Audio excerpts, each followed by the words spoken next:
আমাদের গাছে কত বড় একটা কাঁঠাল হয়েছে দেখুন। আর আমরা কাঁঠালটা এখন ভাঙবো, ভেঙে খাবো। আর দেখুন কিভাবে কাঁঠালটা ভাঙতে হয়। যদি ভালো লাগে আপনাদের লাইক করুন।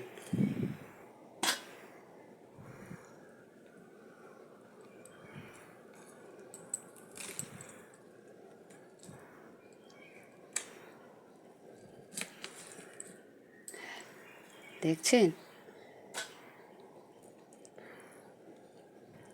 কত বড় কাঁঠাল হয়েছে আমাদের গাছে।